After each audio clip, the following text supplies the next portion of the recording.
Hey guys, in this video I will show you how you can fix a non-USB device descriptor request failed. I had this issue and the only fix for me it was this.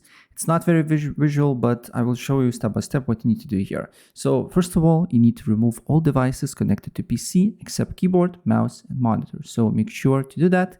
Then you need to shut down your PC. Then you need to unplug your PC from a power cord like this. Then when your computer is unplugged, after unplugging PC, hold your power button down for 10 seconds. So hold your power button for 10 seconds, maybe more. And then what you need to do here is to plug back your computer into the power cord and start up, and the issue should be gone.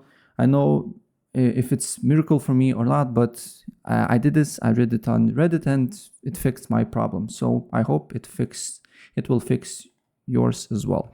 So yeah, that's basically it. And if I helped you out, please press like button and subscribe for more. Take care. Bye.